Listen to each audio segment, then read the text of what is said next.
श्री शिवाय नमस्तुभ्यं।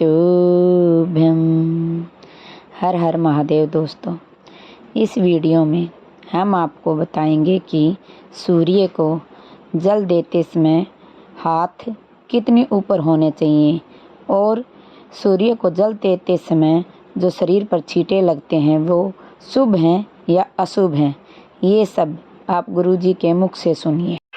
अब एक बात सावधानी से सुनिए। शायद शिव महापुराण के माध्यम से अभी तक ये बात सामने नहीं आई, पर शिव पंचायत कथा में आ रही है। जितने आस्था चैनल पर कथा सुन रहे हो, जितने फेसबुक और यूट्यूब पर सुन रहे हो और जितने इस छत्तीसगढ़ की पावन धरा पर बैठकर सुन रहे हो, बहुत सावधानी से सुनना। एक प्रश्न हमारे भीतर खड़ा होता है, जब हम सूर्य नारायण भगवान को अर्घ देते हैं, जल चढ़ाते हैं, तो वो जल पृथ्वी पर जब गिरता है तो उसकी छींटे हमारे शरीर पर लगते हैं। क्या वो ठीक है? क्या वो श्रेष्ठ है? तो शिव महापुराण की कथा कहती है, जब हम सूर्य को अर्घ देते हैं, सूर्य को जल चढ़ाते हैं, वो जल चढ़ाते हैं, वो पानी जब पृथ्वी पर गिरता है, उसके छींटे हमारे शरीर पर लगते हैं, तो वो श्रेष्ठता का भाव निर्मित करते हैं। वो गलत नहीं हो सकता। कारण अब वो भी समझ लीजिए। अब सूर्य नारायण भगवान को आप जल चढ़ा रहे हो तो छींटे नहीं लगे, उसके लिए क्या स्टूल पे चढ़ के चढ़ाओगे कि कुर्सी पे चढ़ के चढ़ाओगे? अरे बोलो तो सही।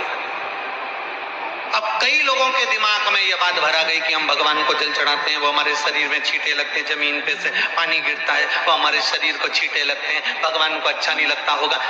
कौन ने कहा? पहले तो उसको पकड़ के लड़ो।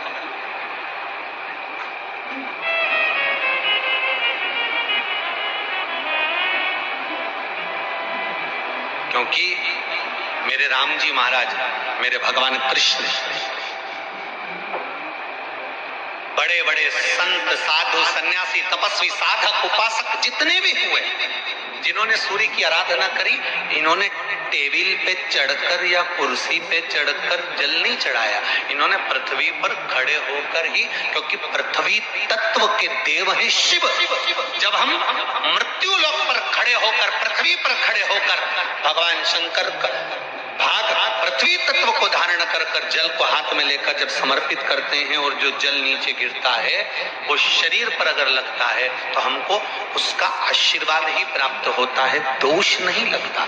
और लोगों ने इसको विपरीत कर दिया। कि कौन ने विपरीत करा? कई लोगों ने इसको विपरीत कर दिया। कौन ने विपरीत करा? तो जो दूसरे धर्म के लोग होते हैं, जिनको हिंदू धर्म से नफरत होती है और जो हिंदू धर्म की पूजन, सेवा, अर्चना को समाप्त करना चाहते हैं, वो धीरे धीरे धीरे धीरे कहने लगे कि सूर्य को जल चढ़ाओगे तो शरीर में लगेगा, शरीर में लगेगा तो दोष लगेगा। इसको कह कहकर घर घर में सूर्य को जल चढ़ाना लोगों ने बंद कर दिया कि आप जल चढ़ाएंगे तो दोष लगेगा, शरीर पे छींटा लगेगा, शरीर को ऐसा लगेगा।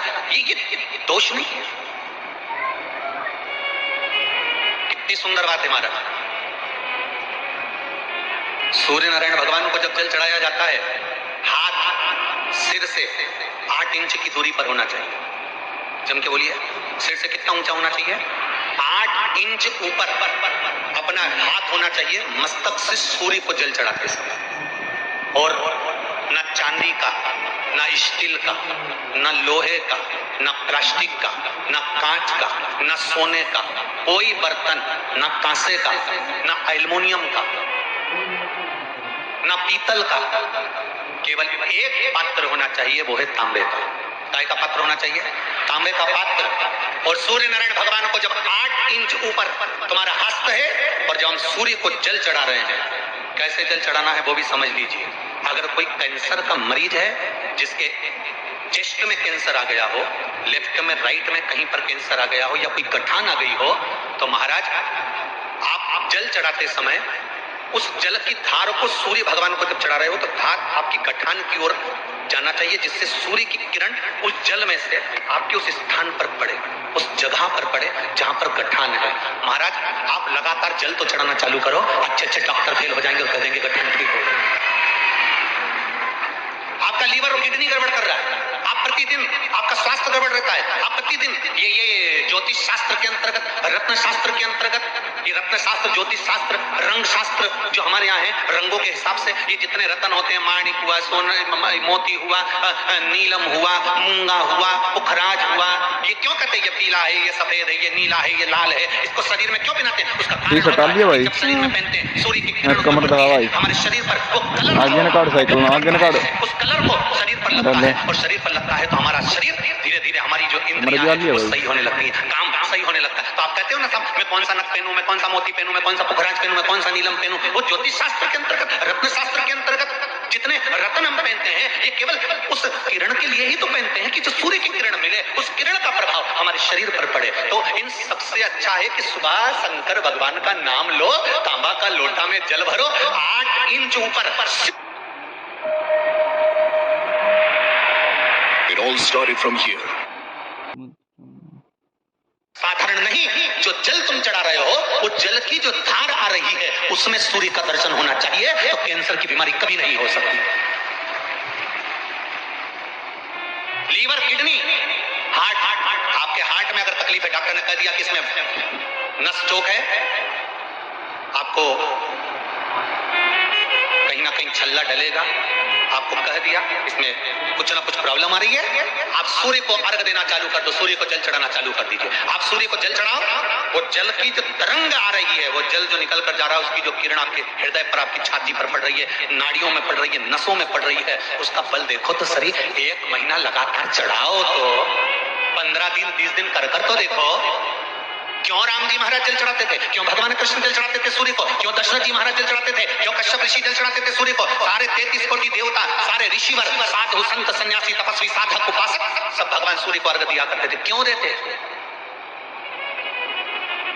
किस लिए?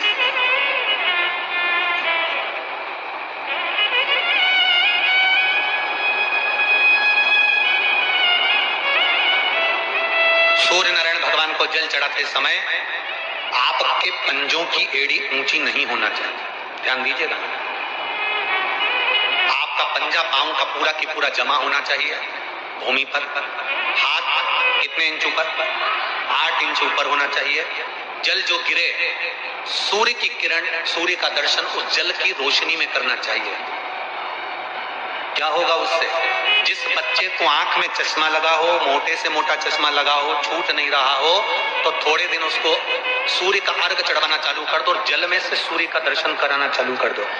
सूर्य का दर्शन जल में। 2 महीना 2.5 महीना बहुत है, आंख की रोशनी बढ़ जाएगी, चश्मा हट जाएगा। आप कर देखिए। अब एक प्रश्न और खड़ा होता है सूर्य को अर्घ देने। गुरुजी, पंचदेव पंचायत में सूर्य नारायण भगवान शंकर की पंचायत में हैं। सूर्य नारायण को हम फ्लैट में रहते हैं, हम फ्लैट के अंदर रहते हैं, तो हम फ्लैट में रहते हैं, हमारे यहाँ अगर छज्जा नहीं है, हमारे यहाँ जगह नहीं है, तो हम सूर्य को अर्घ कैसे दें? तो महाराज खिड़की तो होगी, अगर घर में फ्लैट में पानी ढुलेगा और आप लोग नहीं समझ सकते तो एक बाल्टी रख लो, एक पात्र रख लो, और सूर्य नारायण भगवान को अर्घ देकर रोशनी शरीर पर पड़ना चाहिए। जिंदगी में कभी कोई बड़ी बीमारी नहीं आ सकती।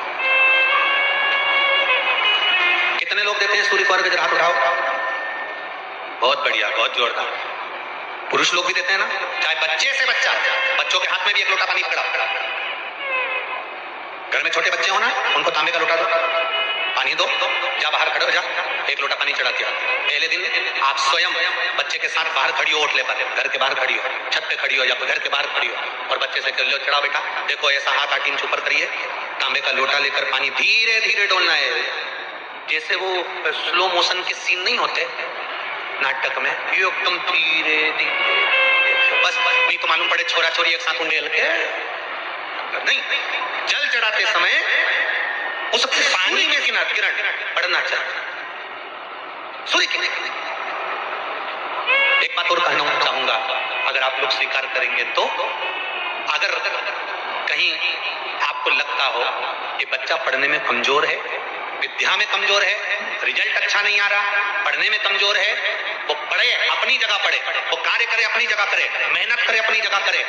बच्चों को कह दो कि कुछ समय के लिए सूर्य को अर्घ देना चालू कर। सूर्य की किरण जहां पर ब्राह्मण या हिंदू धर्म का व्यक्ति मस्तक पर तिलक लगाता है, भुकुटियों के बीच में उस सूर्य की किरण इस भुकुटी के बीच पड़ना चाहिए, परंतु पानी कम से कम ना करते हुए स्लो मोशन में धीरे धीरे गिरना चाहिए, एकदम धीरे धीरे। तो यहाँ एक रेखा सूर्य की किरण से पड़ती है। चंद्रदेव का लड़का था। आशा करती हूँ वीडियो आपको पसंद आई होगी। वीडियो को लाइक, शेयर, कमेंट कीजिए और चैनल को सब्सक्राइब कीजिए।